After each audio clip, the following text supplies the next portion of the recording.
Hello everyone and welcome to another episode of the Healthy Ageing podcast with me, Lorraine Hart, and my lovely co-host Susie Wallison. We are still on series 3 of our podcast where we are talking all about fitness. We've had an amazing guest last week on and the week before as well. Actually, we're into our third guest who I'm going to let Susie introduce to you all. So I have the pleasure of introducing this wonderful lady who lives in Canada, but is originally from England. I have not actually had the pleasure to meet Nicky yet. That's who we're going to be speaking to. Our guest is called Nicky Coyne, and we've just met through business. So Nicky works in Pharmanex alongside myself and Lorraine, and we've just never met. She's very, very close to one of the girls that we work with, Sharon. And her and Sharon work very close together in the Pharmanex Nu Skin business. And when we decided to do the Healthy Ageing podcast, I knew that I definitely wanted to get Nicky on as a guest because she's got such incredible knowledge. But she herself is also a podcast host. So we'll get Nicky to speak about that in just a little minute. But yeah, it's an absolute pleasure to be able to welcome her on the call today. So Lorraine, I will get you to do the question. So Nicky, great to have you on, as Susie said. We're very excited to hear all your knowledge, but we always start the podcast in the same way, which is by asking you to share your top 3 tips for healthy ageing.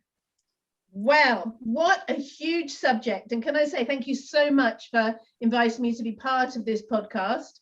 I knew that I was going to be asked this question, and I had to sit there for a good 20 minutes and think about how to narrow it down. So I think the first thing is it's got to be about nutrition, because our body, our cells regenerate. So if we give our cells what they need, we can continue to regenerate, so we can help prevent disease and we can age healthily. So that was my first thing. The second thing was getting to grips with hormones, because hormones play such a huge part in the aging process. For women and men, a lot of people think it's just about, women hitting menopause and the changes that causes us, but also guys as well. Guys have a drop in testosterone that affects them just as much, and can also affect mental health. And then my final one, which is probably the biggest topic and the one that I specialize in, is having unrealistic expectations of what aging is. Now, when I say that because I work a lot with women over 45 going into those first initial stages of menopause, and then not knowing, one, what to expect, and two, what does the end look like? How does aging look? So if we get stuck in the media and what the media portrays, sometimes we can have an unrealistic expectation that when we're 60, we should actually be looking like we were when we were 30. And that is, I'm not saying you can't do it, and I'm going to talk more about that as we go through this podcast, but it's not a realistic expectation for the average person. It all comes to the part that comes to the point of what are you going to be prepared to sacrifice to get to that goal? If your goal is at 60, I want to look like I'm 30, you're going to have to do an awful lot of things to get you there. And then the other one is, of course, anxiety. So this all goes in with this unrealistic expectation, because then what I find as I coach ladies is that they suffer anxiety and depression because their body isn't performing like it did 10 years, 20 years, 30 years ago. So coming to terms with what aging means, what's realistic and what's unrealistic, based on what steps are you going to be prepared to take through that aging process? So those are my 3 top tips, is getting to grip with those expectations is the third one. Love it. So Nicky, before we dive into those 3 amazing top tips, and they are amazing, so thank you so much for sharing that. So before we dive into it, can you actually share a little bit about your background? Because I just realised I didn't do that when I introduced you. So could you just tell us a little bit about yourself, who you are, what you do, and where this knowledge comes from? Absolutely, I'd be delighted. So as you mentioned, I'm originally from England, from the southeast, between London and Brighton, so a place called Guildford. And my background initially was in nursing. So I had a nursing career that ended up with me working in palliative care, which meant that I was with people at the end of life, the patients and the families.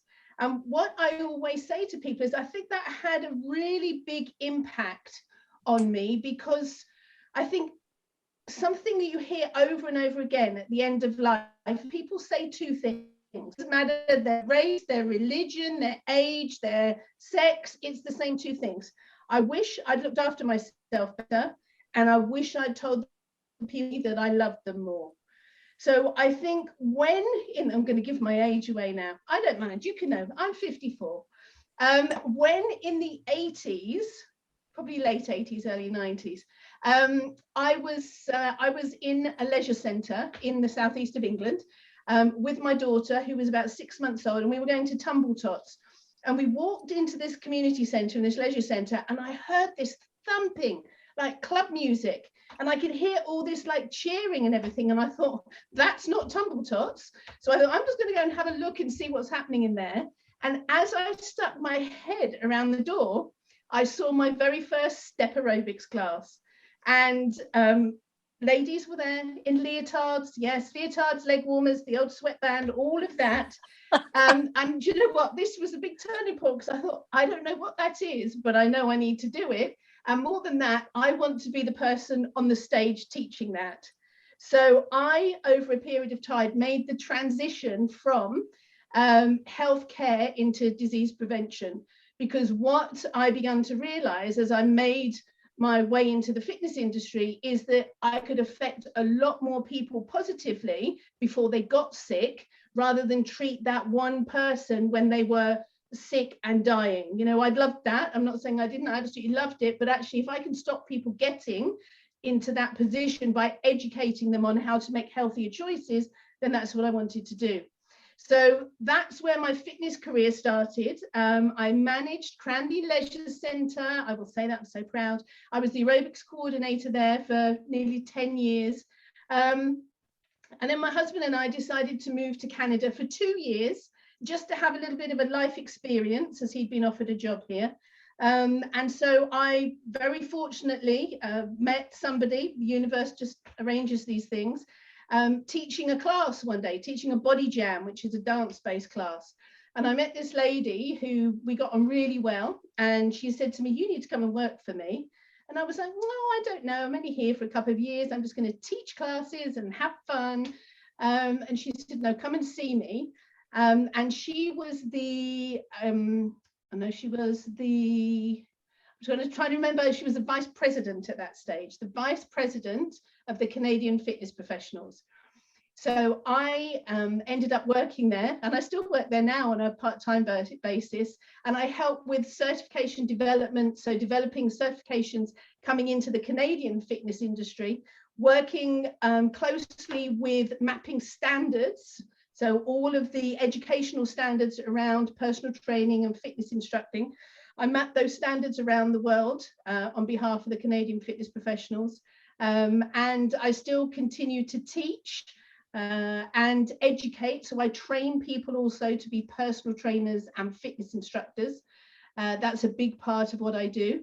And then I have a coaching program, an online coaching program called Fab Over 45, where I help women in particular at the moment come to terms with some of those things that we just mentioned, which is, you know, mentally, how do you move through menopause and have a positive outlook on aging? Because I think the press in particular can put people into certain categories. You're either going to look like, I'm just trying to think of somebody who looks amazing, say Angelina Jolie, I know that she's in her 50s, or Jennifer Aniston. So you're either expected to look like that, or you're the grey old lady that's struggling to the shops. You know, there doesn't seem to be this middle ground of, you know what, it's okay to be in the middle. And what would that look like? What would that feel like for somebody in their 40s, 50s, 60s, 70s? So that's where I am now, Susie, juggling all those balls. Absolutely amazing. And how long have you been in Canada then? You said 2 years. How long have you been there? No.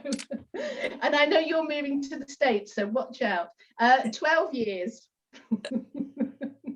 There we go. Yes. Once my children found Canadian husbands and had grandchildren, that was it really. I wasn't going to go. I wasn't coming back. Yeah, I'm really interested in this because I think when you think of the menopause or how that looks and what it is, I had my kids a wee bit later. I think it's probably quite normal now. So I was 30 when I had my first son and 37 when I had my second son. I'm now 42. So my son's only just started primary school this year. And, when you think of a menopausal person, you don't think of someone who's actually still taking their kids into primary one at school, or, I don't have any symptoms yet, but, in the next few years, it is something that's going to happen. So I just want to be speaking about this more to break that stigma a little bit and to kind of discuss that. So is that something that you come across, women that are, having kids a bit later and stuff, and they're dealing with things at one time, sleepless nights maybe still with young kids, and also, hot they're flushes. menopause?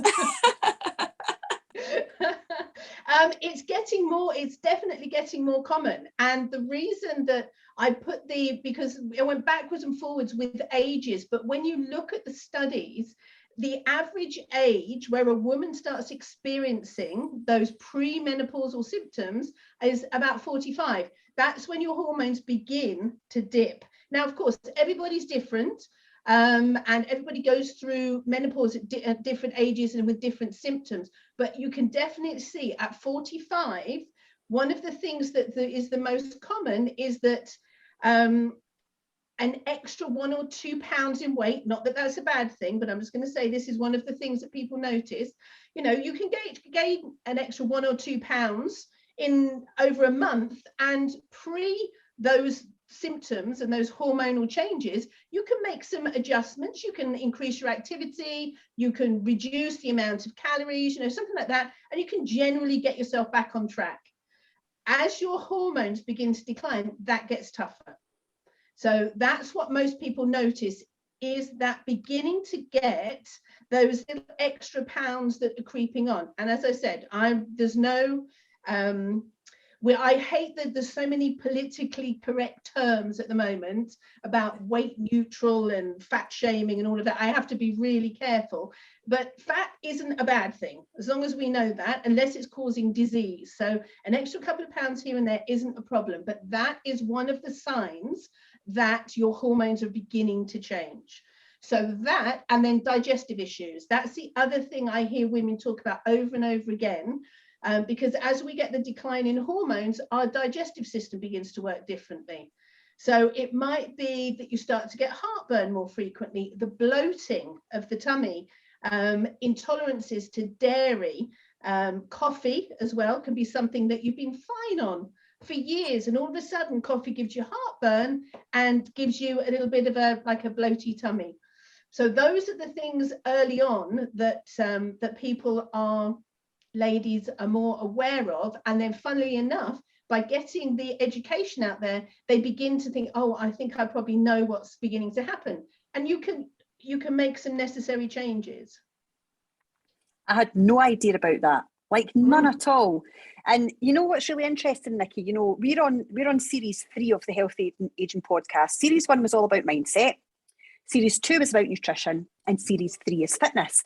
And every single fitness person that we have spoken to has mentioned the menopause, hormones. It seems to be something that women that are going through the menopause are now, they're just automatically going, right, come on, let's look at fitness, let's look at ways and how we can age better and make sure that we maybe don't put on as many pounds as what we thought we were going to, etc. But I never even realised that the hormones would make differences to the digestive system and stuff. And I've got a friend who's in her 50s, and we talk often, and quite often she'll say to me, oh, look at my tummy, Susie, it's all bloated, I wonder what's going on there.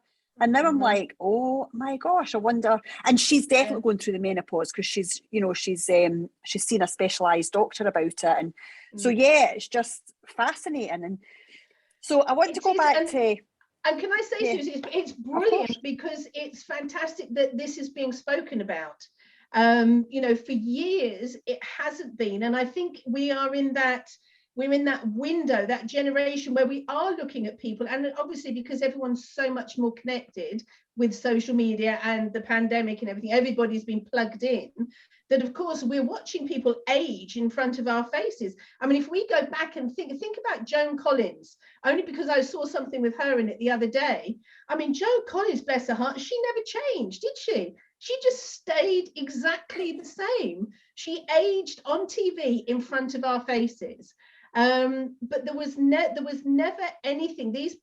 I suppose what TV and film did was they just gave them roles more apt to their ages, didn't they? So it was just a natural thing that we saw these people age. And I'm just trying to think of other sort of like icons that we can think of who did actually have a change that was very visual. I was thinking about Mrs. Slocum in Are You Being Served? I mean, that's the other side of the menopause, apart from she's got pink hair. That's the other side of the menopause, you know, slightly rounder. Yeah, I think I'm just trying to think. Hattie Jakes, that's somebody else. So I'm just trying to think of all the different people that growing up we've watched and we've seen them go through these changes, but it's interesting how the media have sort of like portrayed them in those different characters. Yeah, it's definitely something that we've noticed is being spoken about an awful lot more, and it's really good that people are being really open about it, because I think females have for a long time just thought they were going off their head, you know, because of how it affects us mentally as well. I really believe that, and I think that's why, tell me if I'm right, Nicky, I think that's another reason why it's so important as we age to do fitness, because it's so good for our mental health as well. So while we're, you know, it's not just the social side of it, but it's actually that thing that all those hormones that we're releasing during fitness make us feel better as well. So it stops us from beating ourselves up and thinking we're crazy and all those things that happen through the menopause. Now, I don't know, because I don't think I've started it yet. I don't know. My husband says I'm a bit crazy now and again, so maybe. We'll just say it's no then. It just sneaks up. Just the little signs begin to sneak in. I think you're fine. You're fine. So with your online program that you do, you obviously, I take it you have a whole different range of ages there. And do you have people from different countries? Obviously you're in Canada, but most of our listeners are in the UK. Do you have people from the UK that join you? Absolutely, yeah. I have people from all over the world. That's one of the things from, you know, taking everything online now. So quite recently, I've got a lady in the Caribbean that joined the coaching program. So that's great, because then we're talking, you know, when we're talking about the fitness side of the coaching program, because it's, you know, a fun fitness formula. It's absolutely not a diet, and this is where the fab comes from, and it's belief and purpose. So those are the three key elements that we focus on. So for the fitness side, which is I know what you wanted to talk about, when we think about hormones, we've got such an array of things happening. The first thing is that as we age, we begin to lose muscle mass. So that is just part of the aging process.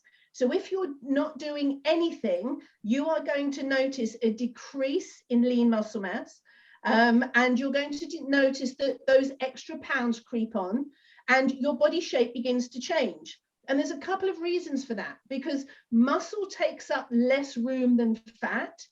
So if you got more lean muscle, you actually are smaller, even though the weight on the scale might say that you're heavier.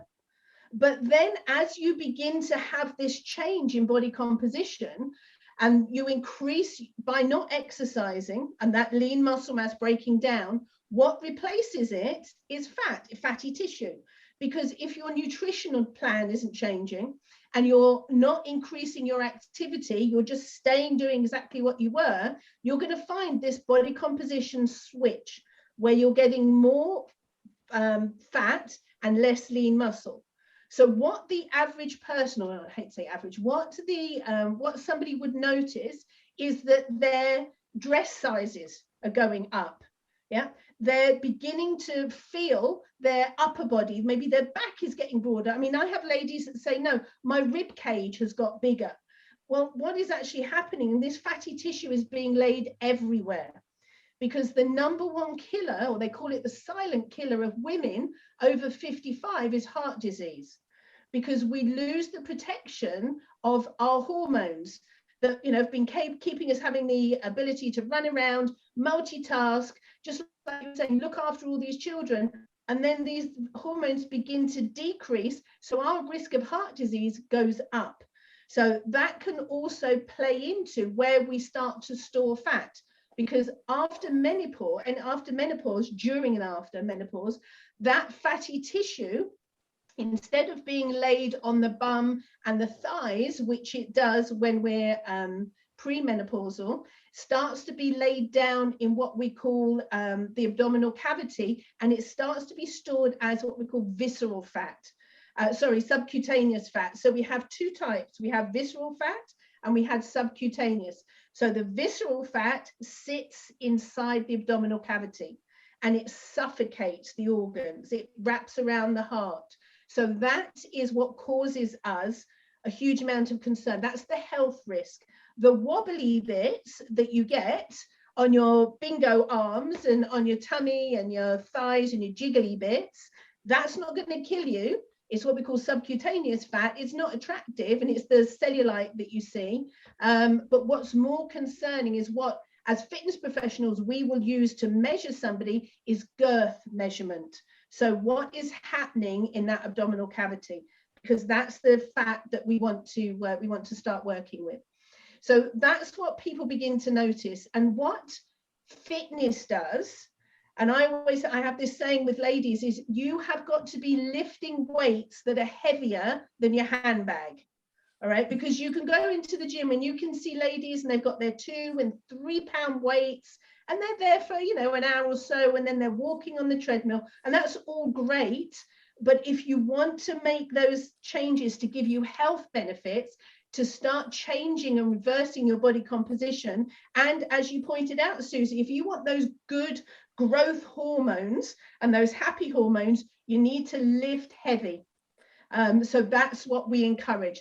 That is going to come after we've looked at somebody's posture, because what we've got is, you know, we've got 45 years, 50 years, 60 years worth of postural, I was going to say damage, and that's not the word I want to use, of postural changes that we want to address first.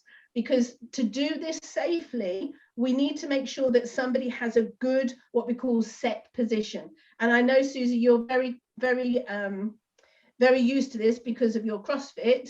But, you know, if somebody can't stand up nice and tall with their pelvis in neutral, with their belly braced, with their shoulders back and down, and with their chin up, then we can't get them to start lifting. So we need to do all of those adjustments, all of what people say, oh, the boring stuff. Yes, the planks, the bird dogs, all of those things, the glute exercises, the glute bridges, to get you strong in everyday life before we start loading up the weights and getting some of those what we call the primal fitness movements going. It's just fascinating, isn't it? I know I'd done some stuff on posture recently, and it was like always try to be mindful of when you're walking, like walk as if your hips are leading you almost, so as if you're kind of pulling, as if they're in front and they're pulling you forwards. And when you remember and you start walking that way, it is amazing how your body adjusts and how you feel. If you're going up a hill or something, how you feel it in different places if you just like make that one adjustment. So I always find that really simple as one thing to just check myself on. Absolutely. And so people have spent years potentially sitting at a desk in an office.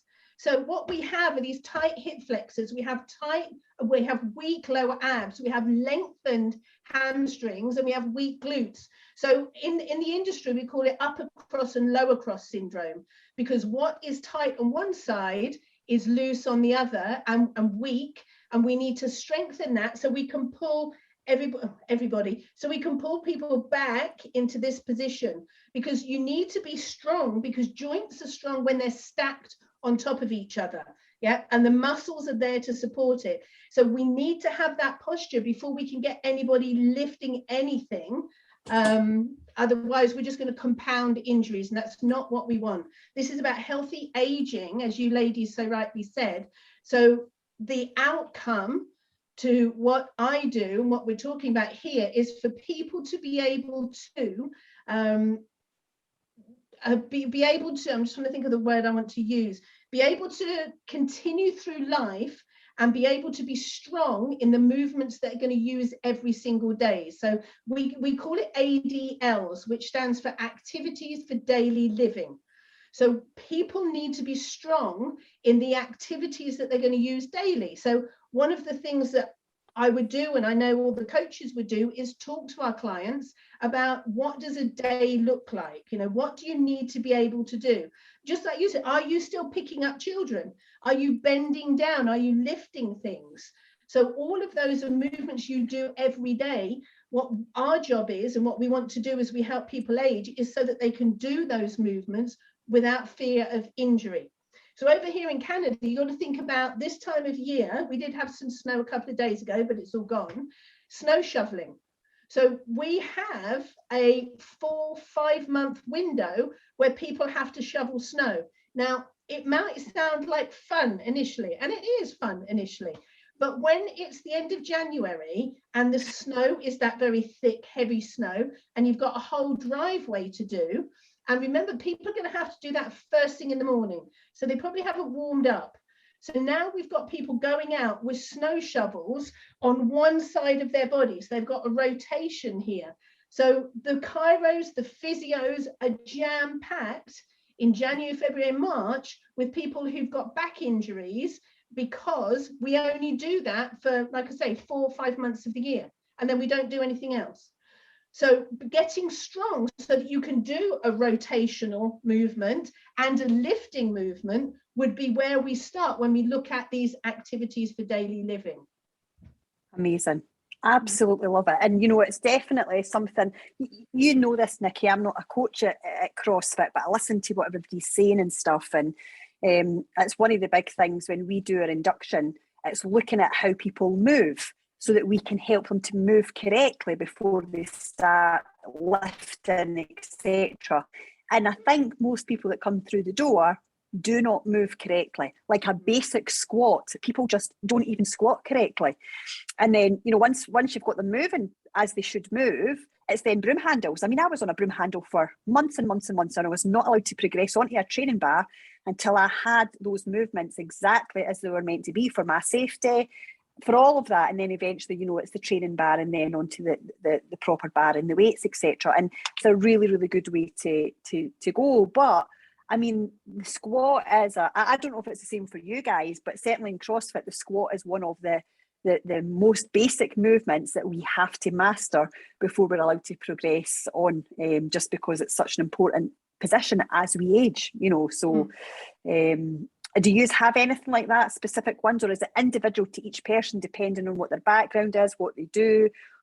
Yeah, totally I think it would come down to talking to the person and finding out what their goals were. So if we're talking about, you know, aging, which is my specialized subject, then it's looking at that pendulum. So it's looking at what is their ultimate goal, where are they now, and what are we going to have to go through to get them to that goal, and are they prepared to do this to get to that goal, which would then comes back to the belief and purpose that I talked about, because you need that all needs to be congruent and aligned for my client to be able to reach their goals.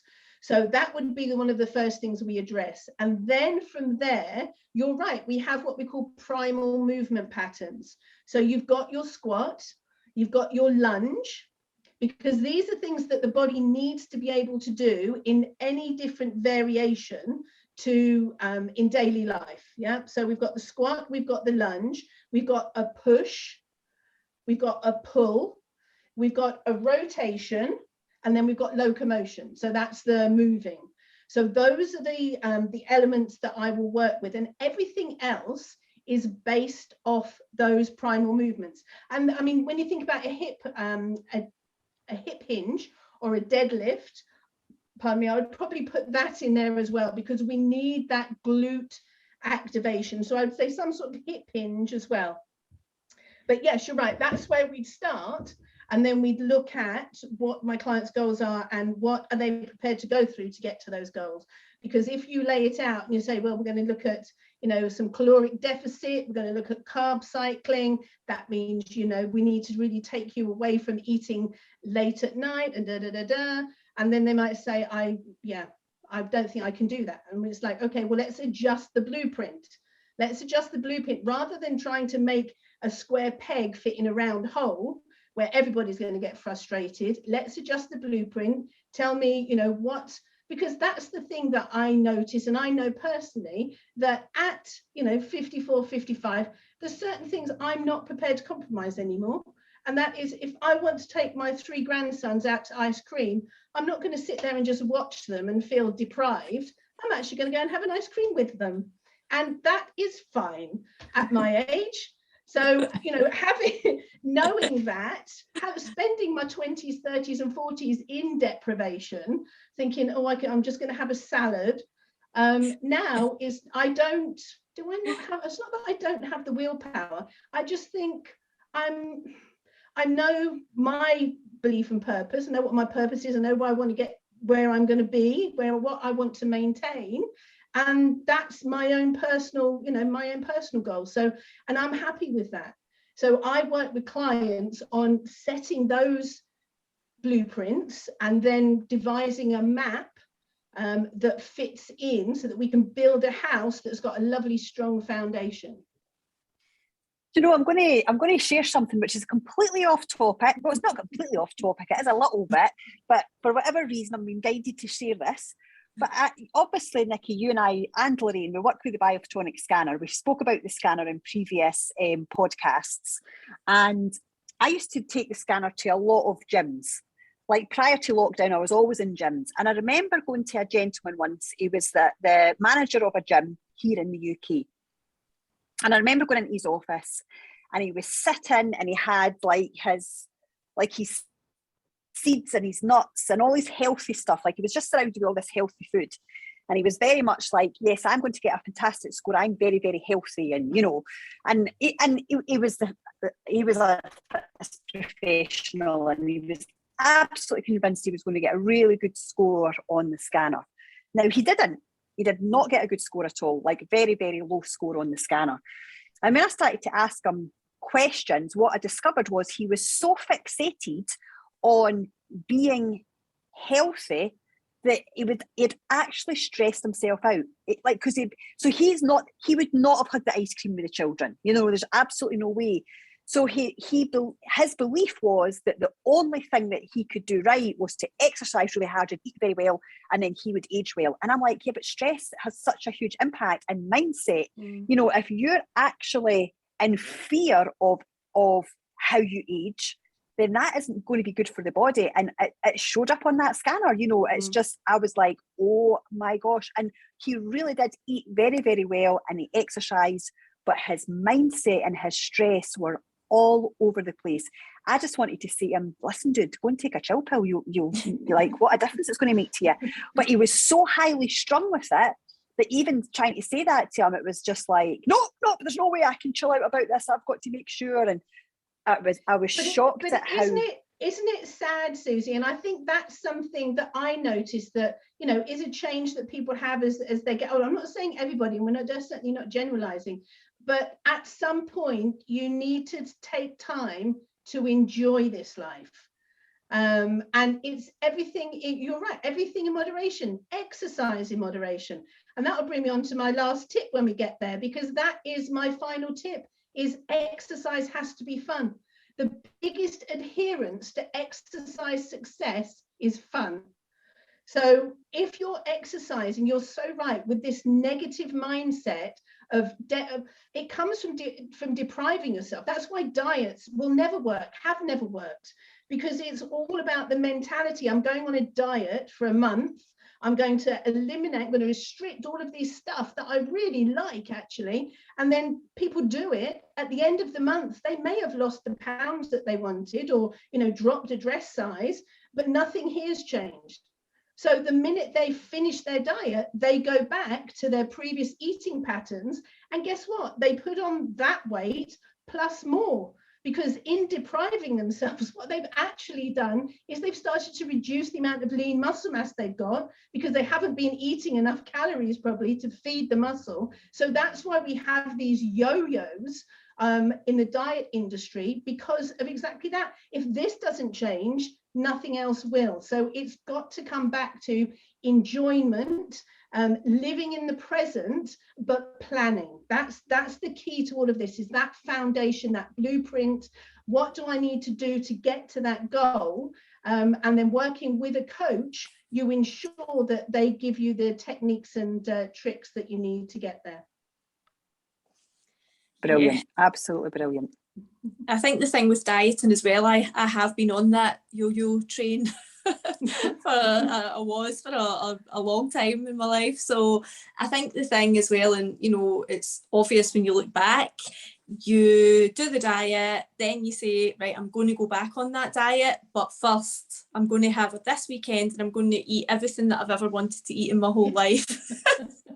I'm going to do that first, and then I'm going to get back on the diet, and then that just compounds over time, and before you know it. It does, and that's when the unhealthy mental patterns come in, because then you've got guilt.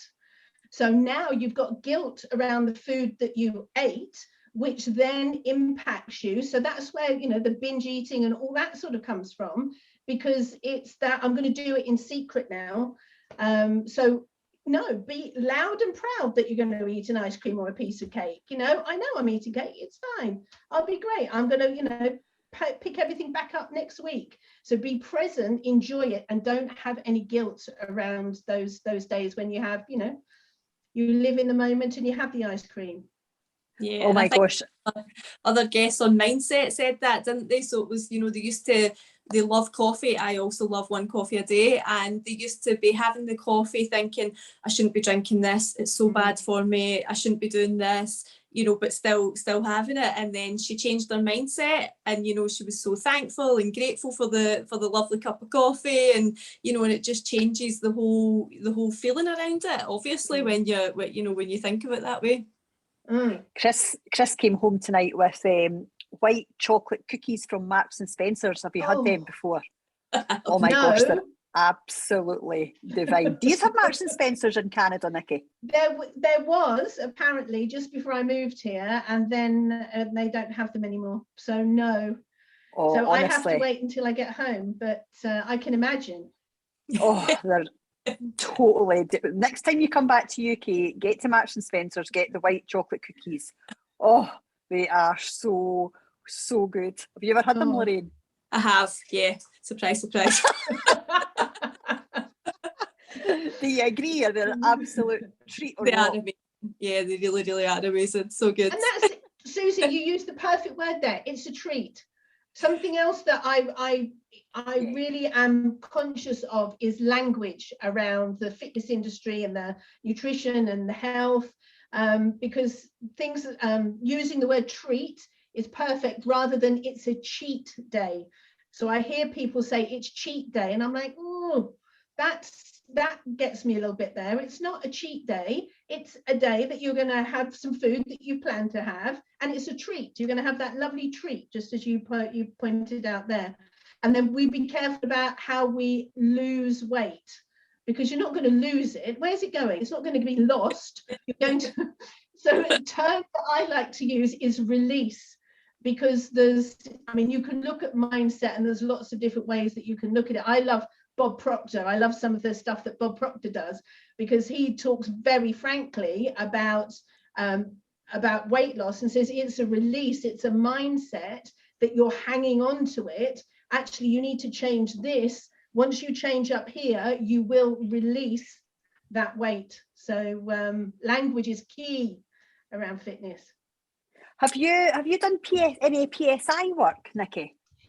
No, I haven't, but there's some ladies here in Canada that have been talking to me about Yeah, about they call it PSI here. Yeah, it is PSI, but I don't know why I always call it PSI, but Yeah. they're very big on language, and that's one of the things. I'm actually part of a 30-day challenge at the moment, and most people in that, their goal is to release a certain amount of pounds. And one of the girls was like, I want to lose half a stone, and we're like, no, you don't lose it, because then you've got to find it again. And so we're very, very big on that as well. So I wondered when you said it, I thought, oh, because it's a right PSI terminology as well, but PSI also, and Bob Proctor work quite closely together. Oh, so. Do that? I will have to look. But yeah, I've done a lot of Tony Robbins. So and I'm a NLP coach, so the neuro-linguistic programming. So yeah, it's all, I love it. It's just fantastic, all of that. So I'm not joking you, Nicky. I cannot recommend PSI enough. Get on the next course there. Yes. It is phenomenal, absolutely phenomenal. So you get on that. Now, I know that Lorraine's going to ask that last question, but before she does, I have one more question to ask you, because I have no idea what it is. What is a bird dog? A bird dog. Now, in the fitness industry, lots of exercises have lots of different names. So a bird dog would be in tabletop position, so on your hands and on your knees, with a lovely flat back. And a bird dog, think about a hunting dog. So a bird dog is when you take one arm and the opposite leg away. So you're in all fours and it's one arm and one leg like that, and they call it a bird dog. And it works the fascial line, helps with core stability, all important about keeping those hips stable, keeping the butt tucked underneath, keeping the chin in. So it's a lovely strengthening exercise for that rear kinetic chain, the back there. There we go. I do that movement quite a lot in yoga, but I never ever knew that's what it was called. Yeah, it's one of the names. There we are. Well, yeah, it is time for us to ask our final question. You may have already shared it, but we'll ask and just double check. So it is, if you were to give our listeners one bit of advice or one tip that they could go and implement in their lives right now to help them towards healthy aging, what would that one thing be? It's got to be find the physical activity that brings you joy. Yeah, so it has to be fun. One of my favorite marketing slogans ever was when Zumba came onto the fitness scene, and their marketing slogan was ditch the workout, join the party, because that's what fitness should be. It should be fun, and you should be waiting till you can go again. So whether it's yoga, whether it's some form of boxing, whether it's lifting weights, whatever it is, it needs to bring you joy, because that is what creates exercise adherence and will keep you coming back. Amazing. Absolutely brilliant. So Nicky, tell us about your podcast then. What's the name of it? Just tell us a little bit about that. Okay, it's called Fab Over 45. It's very similar to this. We talk about aging. We talk about, I tend to have women on there, and we talk about their experiences with where they are in their life. And then if they haven't reached, the menopause stage, we'll then explore a little bit more about what they think it's going to be like based on their women role models that they've got around them. And we look at, mothers, grandmothers, because the way we are aging now is so totally different to the way that our previous generation, our mums, aged. So we look at that and we explore that a little bit more. Amazing, brilliant. And then how can people find you? Obviously they can find you through the podcast, but if someone was interested on your online sessions, how would they find you? Yeah, you can go to nickycoyne.com. You will find me there. It's my website, so you can leave me a message there, and then I can direct you to the Fab Over 45 coaching. Wonderful. Absolutely wonderful. Thank you so much for sharing your incredible knowledge with us today. I learned so much about this, especially all the information around fat and hormones, and I'm so grateful to you for giving us your time, for sharing all of that. Please do get in touch with Nicky if you've got any questions for Nicky, if you want to connect with her. She's a very sociable animal, as you can all tell, and I know she would be delighted to connect with anybody that's listening to the podcast. As always, you can watch us on YouTube as well. So it's just Healthy Aging Podcast and YouTube. And you'll find us on all of the podcast platforms as well. Have a great week, everybody. Lorraine and I will be back with you next week, where we have another exciting guest lined up. Wishing you all a great week, and go and find that exercise that you love to do and let us know. Catch us all later.